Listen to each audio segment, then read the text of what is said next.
നമസ്കാരം. മലയാളി വാർത്ത ആനുകാലികത്തിലേക്ക് സ്വാഗതം. നമസ്കാരം. ഈ വെടിനിർത്തൽ കരാർ കഴിയുമ്പോഴത്തേക്ക് വലിയൊരു ആക്രമണം ഇറാനിൽ ഉണ്ടാകും എന്നുള്ളൊരു ഭയമായിരുന്നു എല്ലാവർക്കും. എന്നാൽ ഇപ്പോൾ വീണ്ടും ദിവസങ്ങൾ നീട്ടിക്കൊടുത്തിരിക്കുകയാണ്. വീണ്ടും ചർച്ചയ്ക്ക് വഴിയൊരുക്കുന്നതിന് വേണ്ടി വെടിനിർത്തൽ കരാർ നീട്ടിയിരിക്കുകയാണ് അമേരിക്കൻ പ്രസിഡന്റ് ഡൊണാൾഡ് ട്രംപ്. ഇതോടെ ഇവർ കീഴടങ്ങും എന്നുള്ള ഒരു കണക്കുകൂട്ടലായിരുന്നിരിക്കാം ട്രംപിന്. എന്നാൽ ഇപ്പോൾ വീണ്ടും പ്രകോപനം ഉണ്ടാക്കിക്കൊണ്ട് ഹോർമുസിൽ ചില നീക്കങ്ങൾ നടത്തിയിരിക്കുകയാണ് IRGC. ചില കപ്പലുകൾ ആക്രമിച്ചു, പിടിച്ചെടുത്തു എന്നുള്ള ചില വിവരങ്ങൾ പുറത്തു വരുന്നുണ്ട്. ഇന്ത്യയുടെ കപ്പൽ ഉൾപ്പെടെ പിടിച്ചെടുത്തു എന്നാണ് വിവരങ്ങൾ പുറത്തു വന്നിരിക്കുന്നത്. അപ്പോൾ ഒരു തരത്തിലും തങ്ങൾ അമേരിക്കയ്ക്ക് വഴങ്ങാൻ തയ്യാറല്ല എന്നുള്ള ഒരു മുന്നറിയിപ്പാണ് IRGC കൊടുക്കുന്നത്. മറ്റൊരു വിവരം നമ്മൾ കേട്ടിരുന്നു, ഇറാൻ ഭരണകൂടത്തിന് ഇപ്പോൾ വലിയ റോളൊന്നുമില്ല, IRGC ആണ് കാര്യങ്ങൾ തീരുമാനിക്കുന്നത് എന്നുള്ളത്. അങ്ങനെയാണെങ്കിൽ IRGC അമേരിക്കയ്ക്ക് കീഴടങ്ങാൻ തയ്യാറല്ല എന്ന് വ്യക്തമാക്കുന്നതാണ് ഹോർമുസിൽ നിന്നുള്ള ഈ ഒരു പെട്ടെന്നുള്ള നീക്കം. അങ്ങനെ ഈ വെടിനിർത്തൽ കരാർ നീട്ടിക്കൊണ്ടുപോയത് കൊണ്ട് എന്തെങ്കിലും പ്രയോജനം ഉണ്ടാകുമോ ഈ ഒരു ഘട്ടത്തിൽ? ഈ തേനീച്ച കൂട്ടത്തിനെ കുത്തിയിളക്കിയ ഒരു അവസ്ഥയിലാണ് ഇപ്പോൾ ട്രംപും ഇസ്രയേലുമൊക്കെ. ഇസ്രയേൽ ഇത് നേരത്തെ പറഞ്ഞതാണ്. അമേരിക്കൻ പ്രസിഡന്റ് ഡൊണാൾഡ് ട്രംപിനോട് വെടിനിർത്തൽ ഇപ്പോൾ ആവശ്യമില്ല, ഇത് അനാവശ്യമായ ഒരു യുദ്ധ ഇഴച്ചിലിന് വഴിവെക്കുമെന്ന് ഇസ്രയേൽ പറഞ്ഞതാണ്. പക്ഷേ ട്രംപിന് വലിയ സമ്മർദ്ദമുണ്ട്. ഒന്ന് സ്വന്തം രാജ്യത്ത് നിന്ന്, മറ്റൊന്ന് അറബ് സമൂഹത്തിൽ നിന്ന്. യൂറോപ്യൻ യൂണിയനും നാറ്റോ സഖ്യരാജ്യങ്ങളും അമേരിക്കയുടെ ഈ യുദ്ധ നീക്കങ്ങൾക്കൊപ്പമില്ല. അപ്പോൾ അമേരിക്കൻ പ്രസിഡന്റിനെ സംബന്ധിച്ച കനത്ത സമ്മർദ്ദമുണ്ട് ഒരു വശത്ത്. മറുവശത്ത് ഇസ്രായേൽ കട്ടയ്ക്ക് തന്നെ എപ്പോഴും നിൽക്കുന്നത്. പക്ഷേ ഇസ്രായേലിനെയും മാത്രം മുൻനിർത്തി ഈ ആക്രമണ പരമ്പര മുന്നോട്ട് കൊണ്ടുപോകുന്നതിൽ വലിയ പരിമിതിയുണ്ട്. കാരണം IRGC സേനാംഗങ്ങൾ ഇപ്പോൾ ഹൂതി സേനാംഗങ്ങളുടെ ഒരു മോഡാണ് സ്വീകരിച്ചിരിക്കുന്നത്. ഹൂതികൾ, ഹിസ്ബുള്ള, ഒരു മിലിറ്റൻ്റ് ഗറില്ല വാർ തന്ത്രങ്ങളാണ് അവർ പയറ്റുന്നത്. ഇപ്പോൾ സംഭവിച്ചിരിക്കുന്നത്, ഇന്ന് 3 കപ്പലുകൾക്ക്, വാണിജ്യ കപ്പലുകൾക്ക് ഈ IRGC സേന വെടിവെച്ചു. ഈ 3 കപ്പലുകൾക്ക് നേരെ വെടിവെച്ചത് അവരുടെ ഈ മൊസ്കിറ്റോ ഫ്ലീറ്റ് എന്നറിയപ്പെടുന്ന സ്പീഡ് ബോട്ടുകളിൽ വന്ന യന്ത്രത്തോക്കുകൾ ഉപയോഗിച്ചുള്ള വെടിവെപ്പാണ്. ഹോർമുസ് കടലിടുക്ക് നമുക്കറിയാം, ഒരു ഇടുങ്ങിയ ജലപാതയാണെങ്കിലും കിലോമീറ്ററുകളോളം അത് പരന്നു കിടക്കുന്നു. അതുകൊണ്ട് തന്നെ അമേരിക്കയുടെ ഒരു പെട്രോളിംഗ് യുദ്ധക്കപ്പലുകളുടെ മുന്നിൽ എപ്പോഴും പെടണമെന്നില്ല ഇത്തരം ഗറില്ല പോരാളികൾ. അവരുടെ സ്പീഡ് ബോട്ട് വളരെ 185 കിലോമീറ്റർ വേഗതയിൽ വരുന്നതാണ്. വന്ന് വാണിജ്യ കപ്പലുകൾക്ക് നേരെ വെടിവെക്കുന്നു, അവരോട് ചില നിർദ്ദേശങ്ങൾ നൽകുന്നു. കാരണം ആ മേഖലയിലെ റേഡിയോ സംവിധാനം ഇവരുടെ കയ്യിൽ ഭദ്രമാണ്, IRGCയുടെ കയ്യിൽ ഭദ്രമാണ്. ബങ്കറൊക്കെ ഉപയോഗിച്ചാണ് റേഡിയോ സിഗ്നലുകൾ നൽകുന്നത്. ഈ വാണിജ്യ കപ്പലുകൾ ഈ റേഡിയോ സിഗ്നലുകൾ സ്വീകരിച്ചുകൊണ്ടാണ് മുന്നോട്ട് പോകുന്നത്. അവർക്ക് നിർദ്ദേശം നൽകാനും അതിൽ ഇൻ്റർഫിയർ ചെയ്യാനും IRGCക്ക് നേരത്തെ തൊട്ടേ കഴിയും, ഇപ്പോഴും കഴിയും. ഇത്തരം ചില സംവിധാനങ്ങൾ ഉപയോഗിക്കുകയാണ് ഒരു വശത്ത് IRGC. ഈ ഹോർമുസ് കടലിടുക്കിൻ്റെ ഒരുപാട് ഗുഹാമുഖങ്ങളുണ്ട്. ഈ ഗുഹയിലേക്ക് സ്പീഡ് ബോട്ടുകൾ കയറ്റി വച്ചിരിക്കുന്നു. വാണിജ്യ കപ്പലുകൾ വരുമ്പോൾ പെട്ടെന്ന് ഇതിൽ 2 സ്പീഡ് ബോട്ട് എടുത്ത് ഈ IRGC സേനാംഗങ്ങൾ ഗറില്ല മോഡൽ ആക്രമണത്തിന് പുറപ്പെടുന്നു, വെടിവെക്കുന്നു. പെട്ടെന്ന് തിരിച്ച് ഇതേ ഗുഹാമുഖത്തേക്ക് വരുന്നു. റേഡിയോ സിഗ്നൽസ് വഴി ഷിപ്പിന് വേണ്ട നിർദ്ദേശങ്ങൾ നൽകുന്നു. അങ്ങനെ ഒരു ഭീകര ആക്രമണത്തിന് തുല്യമായി ഇപ്പോഴും മേഖലയിൽ ദുരന്തങ്ങൾ വിതയ്ക്കാൻ IRGCക്ക് കഴിയും. പക്ഷേ അമേരിക്കൻ ആക്രമണങ്ങൾ തികച്ചും വിഭിന്നമാണ്. അമേരിക്ക ഇത്തരം ഒളി ആക്രമണങ്ങളല്ല അവിടെ നടത്തുന്നത്. യുദ്ധക്കപ്പലുകൾ നിരീക്ഷണം നടത്തുന്നു, പട്രോളിംഗ് നടത്തുന്നു. മുകളിൽ ഹെലികോപ്റ്റർ നിരീക്ഷണമുണ്ട്, ആകാശ നിരീക്ഷണമുണ്ട്, ഉപഗ്രഹ നിരീക്ഷണമുണ്ട്. ഈ സ്പീഡ് ബോട്ടുകൾ പലപ്പോഴും ഇത്തരം റഡാർ സംവിധാനങ്ങളിൽ കിട്ടത്തില്ല. വളരെ വേഗതയിൽ പോയി അവർ ഈ ചെറു ബോട്ടുകളാണ്, വളരെ ചെറു ബോട്ടുകളാണ്. അപ്പോൾ കടലിലുള്ള മൂവ്മെൻറ്റ്സിൽ ഈ ചെറു ബോട്ടുകളെ പെട്ടെന്ന് ഐഡൻറ്റിഫൈ ചെയ്യാൻ പോലും പ്രയാസം വരും. ഈ സാഹചര്യം IRGC ഉപയോഗപ്പെടുത്തുന്നു. ഇത് ട്രംപ് നേരത്തെ മനസ്സിലാക്കിയിരുന്നതാണ്. ഇത്തരം ചില നീക്കങ്ങൾ ഹോർമുസിലുണ്ടാകും എന്ന് ട്രംപ് ഉറപ്പിച്ചതാണ്. ഇതിനാണ് ട്രംപ് ഒരു 15 ദിവസം മുൻപ് വെടിനിർത്തൽ പ്രഖ്യാപിക്കുന്നതിന് മുൻപ് തന്നെ നാറ്റോ സഖ്യരാജ്യങ്ങളോട്, യൂറോപ്യൻ യൂണിയൻ രാജ്യങ്ങളോടും പറഞ്ഞത് ഹോർമുസിൽ ഒരു ശക്തമായ ബ്ലോക്കേഡ് ഏർപ്പെടുത്തണം, എല്ലാവരുടെയും സഹകരണം വേണമെന്ന്. അന്ന് ബ്രിട്ടൻ ഉൾപ്പെടെയുള്ള രാജ്യങ്ങൾ മുഖം തിരിച്ചു. അമേരിക്കയ്ക്ക് ഹോർമുസിൽ ഒന്നും നഷ്ടപ്പെടാനില്ല. ഗൾഫ് മേഖലയിൽ നിന്നുള്ള എണ്ണക്കപ്പലുകൾ അമേരിക്കയിലേക്ക് പോകുന്നതേയല്ല. ഗൾഫ് മേഖലയുമായി ബന്ധപ്പെട്ട വാണിജ്യ ഇടപാടുകൾ അമേരിക്ക ഇപ്പോൾ വലിയ പ്രാധാന്യവും കൊടുക്കുന്നില്ല. ഹോർമുസ് കടലിടുക്കിൽ ഒരു പ്രതിസന്ധി ഉണ്ടായാൽ അവിടെ തളർന്നു വീഴുന്നത് യൂറോപ്യൻ രാജ്യങ്ങളാണെന്ന് അമേരിക്കയ്ക്ക് വ്യക്തമായി അറിയാം. അതുകൊണ്ട് സാമ്പത്തിക തലത്തിൽ നോക്കുമ്പോൾ അമേരിക്കയെ ഇത് വലിയ തോതിൽ ബാധിക്കില്ല. പക്ഷെ മറുവശത്ത് അമേരിക്കൻ ആഭ്യന്തര വിപണിയിൽ ഇപ്പോൾ എണ്ണവില കുതിച്ചുയരുന്നു, ഓഹരി വിപണി കൂപ്പുകുത്തുന്നു. അത്തരം സാമ്പത്തിക ചാഞ്ചാട്ടങ്ങൾ അമേരിക്കയെ ബാധിക്കുന്നു. ഇത് സംഭവങ്ങളുടെ ഒരു വശം. മറുവശം നമുക്കൊന്ന് പരിശോധിക്കാം. ഇന്നലെ എന്താണ് സംഭവിച്ചത്?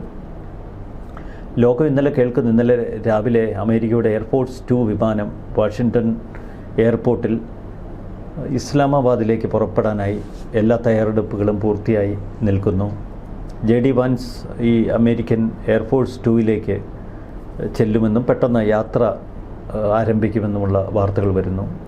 അദ്ദേഹത്തിൻ്റെ മറ്റ് സംഘാംഗങ്ങൾ, പ്രതിനിധി സംഘത്തിൽപ്പെട്ട നമുക്കറിയാം വിറ്റ്കോഫും കുഷ്ണറും, അതായത് ട്രംപിൻ്റെ മരുമോൻ, അവർ മിയാമിയിലായിരുന്നപ്പോൾ മിയാമിയിൽ നിന്ന് വാഷിങ്ടണിലെത്തി അവിടെ നിന്ന് നേരെ ഇസ്ലാമാബാദിലേക്ക് പോകുക, അല്ലെങ്കിൽ മിയാമിയിൽ നിന്ന് നേരെ തിരിക്കുമെന്നാണ് പറഞ്ഞിരുന്നത്. പക്ഷേ തികഞ്ഞ അനിശ്ചിതത്വമായിരുന്നു രാവിലെ. ഇറാൻ പ്രതിനിധി സംഘം ഇസ്ലാമാബാദിലേക്ക് എത്തില്ല എന്നീ ഒരു മെസ്സേജ് പെട്ടെന്ന് ലോകത്തിൽ ഇറാൻ പരത്തി. അതിന് 2 കാരണങ്ങളുണ്ട്. അമേരിക്ക അതുകൊണ്ട് വളരെ ഗൗരവത്തോടെയാണ് ആ സാഹചര്യം നോക്കിക്കണ്ടത്. 2 കാരണങ്ങൾ എന്ന് പറയുന്നത്, ഒന്ന്, ഈ ചർച്ചകൾക്ക് ആദ്യഘട്ടത്തിൽ മുൻകൈയെടുത്തത് ഇറാൻ സ്പീക്കറായിരുന്നു. പിന്നീട് ഇറാൻ സ്പീക്കർ IRGCയുടെ ഒരു നിയന്ത്രണത്തിലായി. IRGCക്ക് കൂടുതൽ സ്വാധീനം സ്പീക്കറുടെ മേൽ വന്നു. ആദ്യം ഈ സ്പീക്കർ ഇസ്ലാമാബാദിലെത്തിയപ്പോൾ നമുക്കറിയാം, ബാലിഫ അവിടെ ഇസ്ലാമാബാദിലെത്തിയപ്പോൾ അദ്ദേഹം ഒന്ന് ഭയപ്പെട്ടു. കാരണം അദ്ദേഹത്തിൻ്റെ യാത്രാ വിമാനം ഏതെങ്കിലും തലത്തിൽ ആക്രമിക്കപ്പെടുമോ എന്ന വലിയ ഭയം അദ്ദേഹത്തെ ബാധിച്ചിരുന്നു. ഇസ്ലാമാബാദിലെത്തിയപ്പോൾ അമേരിക്കയെ വല്ലാണ്ട് കുറ്റപ്പെടുത്തിയ ആ സ്പീക്കർ പിന്നീട് തിരികെ വിമാനത്തിൽ മാത്രമല്ല, വിമാനവും മറ്റ് കരമാർഗവുമൊക്കെയാണ് തിരികെ ഒരുവിധം ജീവൻ കയ്യിൽ പിടിച്ച് ടെഹ്റാനിലെത്തിയത്. ആ കഥ നമ്മൾ നേരത്തെ കേട്ടതാണ്. അതോടെ ഇറാൻ വല്ലാതെ ഭയപ്പെട്ടു. ഇത് 2ാം വട്ട ചർച്ചയാണ്. കടുത്ത സമ്മർദ്ദമാണ് അമേരിക്ക ഇറാന് മേൽ ചെലുത്തിയത്. എത്രയും പെട്ടെന്ന് ചർച്ചാമേശയിലെത്തുക, ചർച്ചാമേശയിൽ നിങ്ങൾ ഒരു തീരുമാനത്തിലെത്തിയില്ല എങ്കിൽ തൊട്ടടുത്ത ദിവസം ഭയാനകമായ ബോംബുകൾ വർഷിക്കും, യുദ്ധം പുനരാരംഭിക്കും, ചർച്ചാമേശയിൽ അമേരിക്ക മുന്നോട്ട് വയ്ക്കുന്ന നിബന്ധനകൾ അംഗീകരിക്കുക മാത്രമാണ് നിങ്ങളുടെ മുന്നിലുള്ള പോംവഴി. ഇത്തരം ചില ഉഗ്രശാസനകളാണ് ട്രംപ് നൽകിക്കൊണ്ടിരുന്നത്.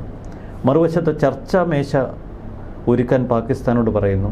പാകിസ്ഥാൻ അവിടെ എല്ലാവിധ അറേഞ്ച്മെൻറ്റ്സും പൂർത്തിയാകുന്നു. ഏകദേശം 20,000-ഓളം സേനാംഗങ്ങളെയും പോലീസിനെയും ഉപയോഗിച്ചാണ് ഇസ്ലാമാബാദ് നഗരത്തിലെ ഈ ചർച്ചകൾ നടത്തുന്ന ഹോട്ടലിൻ്റെ പരിസരം അവർ ഈച്ച പോലും അടുക്കാത്ത തലത്തിൽ സുരക്ഷിതമാക്കിയത്. പാകിസ്ഥാനിൽ നിന്നുള്ള എയർഫോഴ്സ് സേനാംഗങ്ങൾ സുരക്ഷ നൽകാനായി, ഇറാൻ പ്രതിനിധി സംഘത്തിന് സുരക്ഷ നൽകാനായി ടെഹ്റാനിലേക്ക് പുറപ്പെടുന്നു എന്ന വാർത്തകളും വന്നിരുന്നു. പക്ഷേ JD വാൻസിനും സംഘത്തിനും അമേരിക്കയിൽ നിന്ന് പുറപ്പെടണമെങ്കിൽ ഇറാൻ പ്രതിനിധി സംഘം ഇസ്ലാമാബാദിലെത്തും എന്ന ഉറപ്പ് കിട്ടണം. ഇല്ലെങ്കിൽ ഇതൊരു നാണം കെട്ട പോക്കാവും. ഇസ്ലാമാബാദിൽ അമേരിക്കൻ പ്രതിനിധി സംഘം എത്തി ഇറാന് വേണ്ടി കാത്തിരുന്നു. ഇറാൻ എത്താതെ അവർ തിരിച്ചു വരുന്നു എന്ന് പറയുന്ന ഒരു സിറ്റുവേഷൻ ട്രംപിന് താങ്ങാൻ കഴിയില്ല. രാവിലെ തുടങ്ങിയ ഈ ഒരു അനിശ്ചിതത്വം ഉച്ചകഴിഞ്ഞ് 3:30 മണി വരെ നീണ്ടു. ഒടുവിൽ ട്രംപ് വളരെ പാനിക്കായി എന്നാണ് നമ്മൾ കേൾക്കുന്നത്. കാരണം ട്രംപിന് വലിയ പ്രതീക്ഷയുണ്ടായിരുന്നു, ഇറാൻ എത്തും, ഒരു സമാധാന കരാറിലെത്താമെന്ന്. പിന്നീട് നമ്മൾ അറിയുന്നത് വൈറ്റ് ഹൗസിലെ സിറ്റുവേഷൻ റൂമിലേക്ക് പാഞ്ഞെത്തുന്ന ട്രംപിൻ്റെ നീക്കങ്ങളാണ്. സിറ്റുവേഷൻ റൂമിലേക്ക് സ്റ്റീവ് വിറ്റ്കോഫും നമുക്കറിയാം ഈ JD വാൻസുമൊക്കെ എത്തുന്നു. പിന്നീട് വളരെ ചൂടേറിയ ചർച്ചകൾ, ഏകദേശം 45 മിനിറ്റോളം നീണ്ടു നിന്ന ചർച്ചകൾ. ഇതിനിടയിൽ പലവട്ടം ഷഹബാസ് ഷെരീഫുമായിട്ടും അസിം മുനീറുമായിട്ടും ട്രംപ് ചർച്ചകൾ നടത്തുന്നു. എല്ലാറ്റിനും ഒടുവിൽ ഇന്ന് സമാധാന ചർച്ചയില്ല എന്ന് ട്രംപ് പ്രഖ്യാപിക്കുന്നു. അവിടെ ലോകം ഉറ്റുനോക്കിയ ഒരു പ്രഖ്യാപനം അതവിടെ ട്രംപ് നടത്തി. വെടിനിർത്തൽ അനിശ്ചിതമായി താൻ നീട്ടിവെക്കുന്നു. ഒരു കാലപരിധി നിശ്ചയിച്ചില്ല. എന്തുകൊണ്ടാണ് വെടിനിർത്തൽ നിർത്തിവെച്ചത് എന്നതിന് അമേരിക്കൻ പ്രസിഡന്റ് ഒരു വിശദീകരണം നൽകി. അത് ഏറെക്കുറെ നമുക്ക് വളരെ വിശ്വസനീയമായി തോന്നും. ഇറാനിൽ ഇപ്പോൾ ഒരു ഭരണകൂടമില്ല. അതാണ് ട്രംപിൻ്റെ മുഖ്യ ആരോപണം. ഇറാൻ പൂർണ്ണമായും തകർന്നിരിക്കുന്നു. നമുക്ക് ഇറാനിൽ നിന്നുള്ള വാർത്തകളിലേക്ക് നമുക്കൊന്ന് എത്തി നോക്കാം. കാരണം ട്രംപ് പറഞ്ഞതും ഇറാനിൽ സംഭവിക്കുന്നതുമായ കാര്യങ്ങൾ. അവിടെ ഒരു ഇൻ്റലിജൻസ് മന്ത്രിയെ പ്രഖ്യാപിക്കാനുള്ള ശ്രമങ്ങൾ പ്രസിഡന്റ് മസൂദ് പെസഷ്കിയാൻ നടത്തി. പക്ഷേ അതിനെ IRGC കമാൻഡർ പൂർണ്ണമായി എതിർത്തു, നടക്കില്ല എന്ന് പറഞ്ഞു. IRGCയുടെ നിയന്ത്രണത്തിലേക്ക് ഇറാൻ പൂർണ്ണമായും മാറുന്നു എന്ന സൂചനകളാണ് ഇപ്പോൾ ഇറാനിൽ നിന്ന് ലഭിക്കുന്നത്. മുജ്തബ ഖമനേയി ബെഡിൽ കിടന്ന് ഇപ്പോഴും എന്തൊക്കെയോ ഉത്തരവുകളൊക്കെ നൽകുന്നുണ്ട്. അതൊന്നും ആരും പാലിക്കുന്നില്ല, പ്രത്യേകിച്ച് IRGC പാലിക്കുന്നില്ല. മസൂദ് പെസഷ്കിയാൻ വെറും ഒരു പപ്പറ്റായി അവിടെ ഇരിക്കുന്നു. സ്പീക്കർ ഇത്തിരി IRGCയോട് അടുപ്പം പുലർത്തുന്നു, IRGCയുടെ നിയന്ത്രണത്തിലായി. അപ്പോൾ അവിടെ ഒരു വലിയ ഷിഫ്റ്റിംഗ് നടന്നുകൊണ്ടിരിക്കുകയാണ്. IRGC ഇറാൻ ഭരണം പൂർണ്ണമായും കൈയടക്കുന്ന ഒരു കാഴ്ച. ആദ്യഘട്ടത്തിൽ ഇറാനിയൻ പ്രതിനിധി സംഘം ഇസ്ലാമാബാദിലെത്തി തിരികെ ഇറാനിലേക്ക് മടങ്ങി വന്നപ്പോൾ കടുത്ത വിമർശനമാണ് IRGC ചൊരിഞ്ഞത്. അവിടെയുള്ള തീവ്രവാദ സംഘടനകളൊക്കെ അവരെ നിർത്തിപ്പൊരിക്കുകയായിരുന്നു. ഇറാൻ മാധ്യമങ്ങൾ പോലും. മുമ്പൊക്കെ ഇത്തരം വിമർശനങ്ങൾ ഉണ്ടായാൽ അവരെ വധശിക്ഷയ്ക്ക് വിധേയരാക്കുന്ന ഒരു ഭരണകൂടമാണ്. അത്ര കരുത്തരായിരുന്നു പരമോന്നത നേതാവ്. ആയത്തുള്ള അലി ഖമനയുടെ കാലത്ത് ഇത്തരം വിമർശനങ്ങളൊന്നും ഒരു കാരണവശാലും അനുവദിക്കത്തില്ല. അവിടെയാണ് ഇത്തരം വിമർശനങ്ങൾ ഉയർന്നു വരുന്നത്. പിന്നീട് ഇറാൻ ഭയപ്പെട്ട് ചില കാര്യങ്ങൾ വേണ്ട എന്ന് വയ്ക്കുന്നത്. അതിലൊരു ഉദാഹരണമാണ് 12 വനിതകളുടെ വധശിക്ഷ. ഒരു ദിവസം മുൻപ് ലോകം കേട്ടതാണ് 12 വനിതകളെ വധശിക്ഷയ്ക്ക് വിധേയരാക്കുന്നത്. ഇന്നലെ അമേരിക്കൻ പ്രസിഡന്റ് ഡൊണാൾഡ് ട്രംപ് ഇത് എടുത്തു പറഞ്ഞിരുന്നു. അവിടെ കിരാതമായ ഭരണമാണ് നടക്കുന്നത്. പക്ഷേ ഭരണകൂടം പറഞ്ഞില്ല, അങ്ങനെ ഒരു ആലോചനയെ ഞങ്ങൾക്കില്ല. ജുഡീഷ്യറി അക്കാര്യം വ്യക്തമാക്കി. ഇറാനിൽ പൂർണ്ണ ഒരു സാമ്പത്തിക അരാജകത്വം ഇപ്പോൾ നിലനിൽക്കുന്നു. എന്ത് ചെയ്യണമെന്നറിയാത്തൊരു ഭരണകൂടം. IRGC ഒരു തലത്തിലും സഹകരിക്കുന്നില്ല. മറുവശത്ത് അമേരിക്കയെ പ്രകോപിപ്പിച്ച് കൂടുതൽ യുദ്ധഘട്ടത്തിലേക്ക് മേഖലയെ തള്ളിവിടാൻ IRGC ഇപ്പോൾ ശ്രമിച്ചുകൊണ്ടിരിക്കുകയാണ്. അതിൻ്റെ ഭാഗമാണ് ഈ ഹോർമസ് കടലിടുക്കിലെ ഇപ്പോഴത്തെ ഈ ആക്രമണങ്ങൾ. അതിന് 2 ലക്ഷ്യങ്ങളുണ്ട്. ഒന്ന്, IRGCയെ സംബന്ധിച്ച് ഇറാൻ ഭരണം പിടിച്ചെടുക്കണമെങ്കിൽ അവിടെയുള്ള യുവജനങ്ങളുടെ, പ്രത്യേകിച്ച് വിദ്യാർത്ഥി സമൂഹത്തിൻ്റെ വലിയ പിന്തുണ വേണം. അവിടെയുള്ള യുവജനങ്ങളും വിദ്യാർത്ഥി സമൂഹവുമൊക്കെ അമേരിക്കയോട് എതിരിടണമെന്നും യുദ്ധം തുടരണമെന്നും അഭിപ്രായപ്പെടുന്ന വലിയൊരു വിഭാഗമുണ്ട്. അവരുടെ കയ്യടി IRGC ആഗ്രഹിക്കുന്നു. IRGC ആണ് ഹോർമസ് കടലിടുക്കിൽ അമേരിക്കൻ സേനയെ ഇപ്പോൾ പ്രതിരോധിക്കുന്നത് എന്ന ഒരു പൊതുപ്രതീതി ഇറാനിലുണ്ട്. അപ്പോൾ IRGCക്ക് കരുത്ത് കിട്ടി, യുവജനങ്ങളുടെ കൂടുതൽ അംഗീകാരം നേടി ഇറാൻ ഇപ്പോഴത്തെ പപ്പറ്റ് ഭരണകൂടത്തെ ദുർബലമാക്കി ഇറാൻ്റെ പരിപൂർണ നിയന്ത്രണം IRGCയിലേക്ക് കൊണ്ടുവരിക, ഒരു പട്ടാള ഭരണം ഏർപ്പെടുത്തുക. ഈ ഒരു ലക്ഷ്യത്തിലാണ് IRGC ഇപ്പോൾ നീങ്ങുന്നത്. ഇവിടെ കരുതലോടെ ട്രംപ്, വളരെ സൂക്ഷ്മതയോടെ ട്രംപ് നീങ്ങുന്നു. ട്രംപിൻ്റെ ഇത്തരം നീക്കങ്ങൾക്കും ചില കാരണങ്ങളുണ്ട്. നമുക്ക് ട്രംപിനെ ഭയപ്പെട്ട് പിന്നോട്ട് മാറി എന്ന് ചില ചാനലുകളൊക്കെ പരിഹസിക്കുന്നത് പോലെ ഈ ഘട്ടത്തിൽ ട്രംപിനെ അത്തരമൊരു പരിഹാസ കഥാപാത്രമാക്കി മാറ്റാൻ കഴിയില്ല. കഴിഞ്ഞ 2 ദിവസമായി ട്രംപിനെ നിരന്തരം വിളിക്കുന്ന 2 പേരുണ്ട്. ഒന്ന് പാകിസ്ഥാൻ പ്രധാനമന്ത്രി ഷഹബാസ് ഷെരീഫ്, മറ്റൊന്ന് അസിം മുനീർ. പാകിസ്ഥാനെ സംബന്ധിച്ച് അതിനിർണായകമാണ് ഇപ്പോഴത്തെ ഈ സംഭവ വികാസങ്ങൾ. ഒന്ന്, പാകിസ്ഥാൻ നേരത്തെ തന്നെ സൗദി അറേബ്യയുമായി ഒരു പരസ്പര സുരക്ഷാ ഉടമ്പടിയിൽ ഏർപ്പെട്ടിരുന്നു. ഇതൊരു പ്രതിരോധ കരാറാണ്. സൗദി അറേബ്യ ഏതെങ്കിലും രാജ്യങ്ങൾ ആക്രമിക്കുകയാണെങ്കിൽ പാകിസ്ഥാൻ അവർക്കൊപ്പം ചേരണം. പാകിസ്ഥാനെ ഏതെങ്കിലും രാജ്യം ആക്രമിക്കാൻ വന്നാൽ പാകിസ്ഥാനൊപ്പം സൗദിയും ചേരണം. ഇതാണ് ഈ പ്രതിരോധ കരാറിൻ്റെ കാതൽ. ഇറാൻ പലവട്ടം സൗദിയെ പ്രകോപിപ്പിച്ചു. അമേരിക്ക ഒരു പൂർണ്ണ യുദ്ധത്തിലേക്ക് തിരിഞ്ഞാൽ സൗദി അറേബ്യയും UAEയും ഇനി അമേരിക്കൻ സേനയുടെ ഭാഗമാകണം. അല്ലെങ്കിൽ യുദ്ധമുഖത്ത് സഖ്യകക്ഷികൾ എന്ന നിലയിൽ അവർ കൂടി അണിനിരക്കണം. അത്തരമൊരു ഘട്ടത്തിൽ പാകിസ്ഥാനെ സംബന്ധിച്ച് 6 ലക്ഷം സൈനികരുണ്ട്. ലോകത്ത് ആണവായുധം കൈകാര്യം ചെയ്യുന്ന ഒരേ ഒരു മുസ്ലിം രാജ്യം. മറ്റ് മുസ്ലിം രാജ്യങ്ങളൊക്കെ ഈ ആണവായുധത്തിൻ്റെ പേരിലാണ് പാകിസ്ഥാനെ അല്പമെങ്കിലും ഒന്ന് മൈൻഡ് ചെയ്യുന്നത്. അപ്പോൾ സൗദിക്കൊപ്പം പാകിസ്ഥാൻ ചേരാൻ നിർബന്ധിതരാകും. പക്ഷേ പാകിസ്ഥാനെ സംബന്ധിച്ച് അവരുടെ ആണവായുധം ഉൾപ്പെടെയുള്ള സംവിധാനങ്ങൾ, 6 ലക്ഷം സേനാംഗങ്ങൾ. അപ്പോൾ ഇത് ഇറാനെ സംബന്ധിച്ച് വലിയ വെല്ലുവിളിയാണ്. ഈ ഒരു ഘട്ടം പാകിസ്ഥാനും ആഗ്രഹിക്കുന്നില്ല. കാരണം ഇറാൻ ദുർബലമാകുമ്പോൾ പശ്ചിമേഷ്യയിൽ മുസ്ലിം രാജ്യങ്ങൾക്കിടയിൽ തങ്ങളുടെ ഒരു സാന്നിധ്യം ഉറപ്പിക്കാം എന്ന വലിയൊരു സ്വപ്നമുണ്ട് പാകിസ്ഥാന്. എല്ലാ കാലത്തും ഗൾഫ് മേഖലയിൽ പാകിസ്ഥാനേക്കാൾ സ്വാധീനം ഇന്ത്യക്കാണ്. അത് പാകിസ്ഥാന് വലിയ അസ്വസ്ഥത ഉണ്ടാക്കുന്നു. പക്ഷേ കിട്ടിയതൊരു ഗോൾഡൻ ചാൻസാണ്, അത് പരമാവധി ഉപയോഗപ്പെടുത്തുക. മറ്റൊന്ന്, 2 മാസം മുമ്പാണ് സൗദി അറേബ്യയിൽ നിന്ന് $3 ബില്യൺ ഡോളർ വായ്പ എടുത്തത് പാകിസ്ഥാൻ നിലനിൽപ്പിന് വേണ്ടിയുള്ള വായ്പയാണ്. സൗദിയുടെ കയ്യിൽ നിന്നൊക്കെ വായ്പ മേടിക്കേണ്ട ഒരു വലിയ ഗതികേടിലാണ്. അമേരിക്ക വായ്പ നൽകുന്നില്ല പാകിസ്ഥാന്, സൈനിക സഹായം ഇപ്പോൾ നൽകുന്നില്ല. പക്ഷേ ഈ സമാധാന കരാറിന് അമേരിക്കയും ഇറാനെയും ഒരുമിച്ചിരുത്തി ഒരു ഒപ്പിടൽ നടന്നാൽ അത് പാകിസ്ഥാൻ വലിയ ഒരു ആയുധമാക്കും. അമേരിക്കയിൽ നിന്ന് സാമ്പത്തിക സഹായം അല്ലെങ്കിൽ ഏതെങ്കിലും നിക്ഷേപ സഹായം വാങ്ങാൻ ഇറങ്ങി പുറപ്പെടും. അതിൽ അമേരിക്ക സഹായിക്കുമെന്ന പ്രതീക്ഷ പാകിസ്ഥാനുണ്ട്. മറുവശത്ത് ഒരു യുദ്ധവിരാമം അവിടെ സാധ്യമായാൽ ഗൾഫ് മേഖലയിലുള്ള മറ്റ് രാജ്യങ്ങൾ ഒരു പക്ഷേ പാകിസ്ഥാനെ ഒരു നിക്ഷേപ രാജ്യമെന്ന നിലയിൽ കൂടുതൽ അംഗീകരിക്കുമെന്ന പ്രതീക്ഷ. അപ്പോൾ ഇത്തരം നീക്കങ്ങളിലൂടെ ഇന്ത്യയെ ദുർബലപ്പെടുത്താം എന്നതാണ് പാകിസ്ഥാൻ്റെ ഒരു പ്രതീക്ഷ. പാകിസ്ഥാൻ മറ്റൊരു വലിയ റിസ്ക്കും നേരിടുന്നുണ്ട്. ഇന്ത്യക്ക് ഇപ്പോൾ ഒരു എണ്ണ ഓപ്ഷനുണ്ട്, റഷ്യയിൽ നിന്ന് ഇന്ത്യയിലേക്ക് എണ്ണ കൊണ്ടുവരിക. പാകിസ്ഥാൻ അത് വലിയ പണച്ചിലവുള്ള ഒരു റൂട്ടാണ്. പാകിസ്ഥാനെ സംബന്ധിച്ച് ഹോർമസ് കടലിടുക്ക് വഴി എണ്ണ എത്തിക്കുകയാണ് പാകിസ്ഥാൻ ഏറ്റവും എളുപ്പം. ഗൾഫ് മേഖലയെ അതിനടിസ്ഥാനമാക്കുകയാണ്. അപ്പോൾ ഈ തലത്തിലും പാകിസ്ഥാൻ വലിയൊരു വെല്ലുവിളി നേരിടുന്നു. അവരുടെ രാജ്യത്ത് സാമ്പത്തിക അരാജകത്വം, പട്ടിണി, പരിവട്ടം വല്ലാത്തൊരു ഘട്ടത്തിലൂടെയാണ് കടന്നു പോകുന്നത്. അതുകൊണ്ട് എന്ത് വില കൊടുത്തും ഈ യുദ്ധം കൂടുതൽ വേഴ്സാകാതിരിക്കാൻ പാകിസ്ഥാൻ ശ്രമിക്കുന്നത്. അതുകൊണ്ടാണ് ഷഹബാസ് ഷെരീഫും അസിം മുനീറും ഇന്നലെ ട്രംപിനോട് അഭ്യർത്ഥിച്ചത് വെടിനിർത്തൽ നീട്ടണം. ഇപ്പോൾ ഒരാക്രമണത്തിലേക്ക് കടന്നാൽ എല്ലാം കൈവിട്ടു പോകും. കാരണം പാകിസ്ഥാൻ ഭയന്നു, വല്ലാതെ ഭയന്നു. മറ്റൊന്ന്, ഈ വെടിനിർത്തൽ ചർച്ചകൾ പൂർണ്ണമായും പാളിയാൽ പാകിസ്ഥാൻ ഒരു ചാര രാജ്യമായി ഒരുപക്ഷെ അമേരിക്ക പോലും മുദ്രകുത്തും. കാരണം ഇറാനും അമേരിക്കയ്ക്കും ഇടയിൽ കിടന്ന് കളിക്കുകയാണ്. അവരുടെ നൊന്തുമുഖം പലപ്പോഴും വ്യക്തമായിരുന്നു. 3 ദിവസങ്ങൾക്ക് മുൻപ് അസിം മുനീർ ഒരു ത്രിദിന പര്യടനത്തിന് ടെഹ്റാനിലെത്തി. അസിം മുനീർ മടങ്ങി അന്നാണ് ഇന്ത്യൻ കപ്പലിന് നേർക്കന്ന് വെടിവെപ്പുണ്ടാകുന്നത് IRGCയുടെ ഭാഗത്തു നിന്ന്.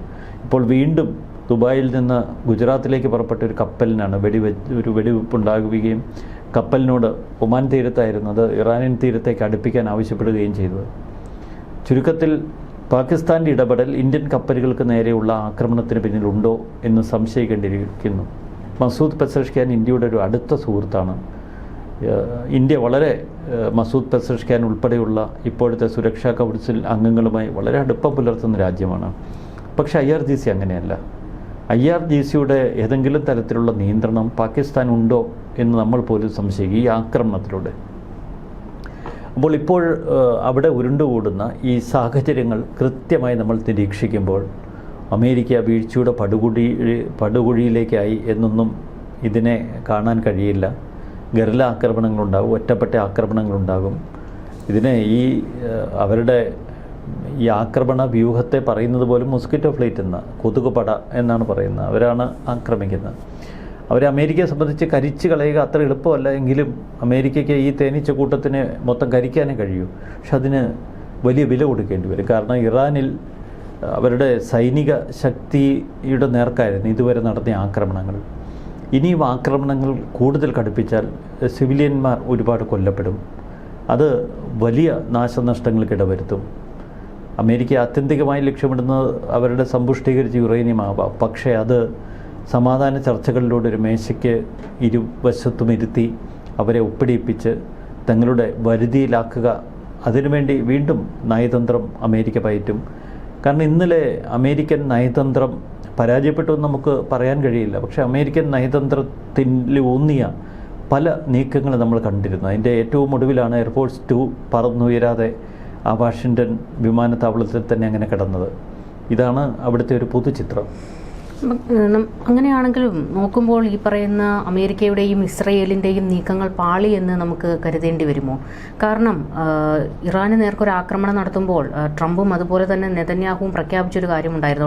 അവിടുത്തെ മതഭരണകൂടത്തെ ഞങ്ങൾ മാറ്റും എന്നുള്ളൊരു വലിയ പ്രഖ്യാപനം ഉണ്ടായിരുന്നു. പക്ഷേ ഇപ്പോൾ അവിടെ ഒരു ഭരണകൂടം പോലുമില്ല. ആ ഭരണകൂടത്തിന് പകരം അവിടെ അധികാരം കൈയാളുന്നത് ഒരു തീവ്രവാദ മുഖമുള്ള അവിടുത്തെ ഒരു സേനയാണ്. അവരുടെ കൈകളിലേക്ക് ഇതിൻ്റെ ഭരണം മുഴുവൻ എത്തുന്നു. ആരെയും അംഗീകരിക്കാതെ, ഈ ഭരണകൂടത്തിലുള്ളവർ പറയുന്ന വാക്കുകൾ കേൾക്കാതെ യുദ്ധം എന്ന ഒരൊറ്റ നിലപാടിൽ ഉറച്ചു നിൽക്കുന്ന ഒരു കൂട്ടം IRGC സൈനികരുടെ കൈകളിലേക്ക് ഭരണം എത്തുന്നു. അത് ഏറ്റവും വലിയ തിരിച്ചടിയല്ലേ? അല്ല, മത തീവ്രവാദം ഇപ്പോഴും ഇറാനിൽ ശക്തമാണ്. മറുവശത്ത് ഇത്തരം തീവ്രവാദികളെ നേരത്തെ നിലയ്ക്ക് നിർത്തിയിരുന്നു അലി ഖമനേയി. ഇത് അമേരിക്കയുടെയും ഇസ്രായേലിൻ്റെയും കണക്കുകൂട്ടലിൽ വന്ന പാളിച്ച എന്ന് നമുക്ക് പറഞ്ഞൊഴിയാനും വയ്യ. കാരണം അവർ യുദ്ധലക്ഷ്യം നിശ്ചയിക്കുമ്പോൾ അവർ വ്യക്തതയോടെ പറഞ്ഞിരുന്നു. ഒന്ന്, അവരുടെ ഭരണകൂട തലവന്മാരെ എലിമിനേറ്റ് ചെയ്യുക. 2, സൈനിക ലക്ഷ്യങ്ങൾക്ക് നേരെ, ഭരണകൂട ലക്ഷ്യങ്ങൾക്ക് നേരെ ആക്രമണം നടത്തുക. 3, ആണവ ശക്തി, അത് പൂർണ്ണമായും അവരെ നിരായുധീകരിക്കുക. ദീർഘദൂര മിസൈൽ സൈനിക ശേഷിയും കുറയ്ക്കുക. ഇതിൽ ആദ്യ ലക്ഷ്യം കൈവരിച്ചു. പക്ഷേ ഭരണകൂടം നിലംപൊത്തി, പകരം ജനങ്ങൾ തെരുവിലേക്ക് ഇറങ്ങി. പുതിയൊരു ജനാധിപത്യക്രമം അവിടെ ഉയർന്നു വന്നില്ല. അതത്ര എളുപ്പമായിരുന്നില്ല. ഇത്തരമൊരു സാഹചര്യം സൃഷ്ടിക്കപ്പെട്ടില്ല എന്ന് പറയുന്നിടത്ത് നമ്മൾ ഈ യുദ്ധത്തിൻ്റെ ലക്ഷ്യങ്ങൾ പൂർണ്ണമായി പരാജയപ്പെട്ടു എന്ന് പറയുക വയ്യ. കാരണം ആത്യന്തികമായി ഇസ്രായേലിനെ സംബന്ധിച്ച് അവരുടെ സൈനിക ശക്തി ദുർബലപ്പെടുത്തുക, അതുതന്നെയാണ് ഈ ആക്രമണത്തിൻ്റെ ലക്ഷ്യം.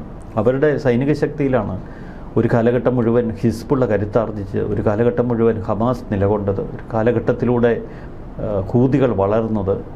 അതിനിയും അനുവദിച്ചുകൂടാ. അതാണ് ഇസ്രായേലിൻ്റെ ഏറ്റവും മുഖ്യ ലക്ഷ്യം. ആ തലത്തിൽ ഇസ്രായേൽ വിജയിച്ചു. അമേരിക്കയെ സംബന്ധിച്ച് ഇറാൻ ദീർഘദൂര മിസൈലുകളുടെ കാര്യത്തിൽ കൂടുതൽ കരുത്താർജിച്ചാൽ, അവർ ആണവ ആയുധ നിർമ്മാണത്തിൽ കൂടുതൽ കരുത്താർജിച്ചാൽ അമേരിക്കയ്ക്കല്ല ഭീഷണി, അമേരിക്കൻ സഖ്യരാജ്യങ്ങൾ, അമേരിക്കയുടെ ഖജനാവുകൾ സൂക്ഷിക്കുന്നത് ഒരു തലത്തിൽ നോക്കിയാൽ ഈ ഗൾഫ് രാജ്യങ്ങളിലാണ്. അവിടെ നിന്നുള്ള കച്ചവടങ്ങൾ, വാണിജ്യ താല്പര്യങ്ങൾ, ഇതൊന്നും അമേരിക്കയ്ക്ക് അത്ര നിസ്സാരമല്ല. പ്രത്യേകിച്ച് അനേക രാജ്യങ്ങളുടെ വ്യോമ പ്രതിരോധം കൈകാര്യം ചെയ്യുന്ന അമേരിക്കയാണ്. പിന്നെ അമേരിക്കയിലും നമ്മൾ കാണുന്ന ഈ ജനാധിപത്യക്രമത്തിനും ട്രംപിൻ്റെ മുഖത്തിനും അപ്പുറം മറ്റൊരു വലിയ ഒരു എക്കോസിസ്റ്റമുണ്ട്. അത് ഈ യുദ്ധ ആയുധങ്ങൾ ഉൽപ്പാദിപ്പിക്കുന്ന വലിയ വ്യവസായികളുടെ ഒരു എക്കോസിസ്റ്റമാണ്. അതിലപ്പുറത്തേക്ക് ഒരു ഭരണാധികാരിക്കും ഒരു നിലപാടെടുക്കാൻ പോലും കഴിയില്ല. ഈ എക്കോസിസ്റ്റം കൈകാര്യം ചെയ്യുന്ന ജൂത സമൂഹമാണ്. വലിയ ജൂത വ്യവസായികളാണ് ഇത്തരം ഒരു സംവിധാനങ്ങൾ കൈകാര്യം ചെയ്യുന്ന. അവരുടെ താല്പര്യങ്ങൾ, അവർക്ക് യുദ്ധം ഓരോ 5 വർഷത്തിനിടയിലും അമേരിക്ക ചില ശക്തമായ യുദ്ധങ്ങൾ നടത്തേണ്ടിയിരിക്കുന്നു. ഇവിടെ ഏതെങ്കിലും തരത്തിലുള്ള വീഴ്ച സംഭവിച്ചാൽ, ഇറാൻ കൂടുതൽ കരുത്താർജിച്ചാൽ, ഈ അമേരിക്കയുടെ കീഴിലുള്ള സഖ്യരാജ്യങ്ങൾ ഇറാനോട് ഒരു സന്ധിക്ക് പുറപ്പെട്ടാൽ അമേരിക്കയുടെ പ്രതിരോധ താല്പര്യങ്ങൾ അവിടെ കുറയും, അമേരിക്കയുടെ പ്രതിരോധ ഇടപാടുകൾ കുറയും. അതും ഒരു പക്ഷേ അവരെ അസ്വസ്ഥരാക്കിയിട്ടുണ്ടാവാം. ഇതിനെല്ലാം പിന്നിൽ എണ്ണയും പണവുമാണ്.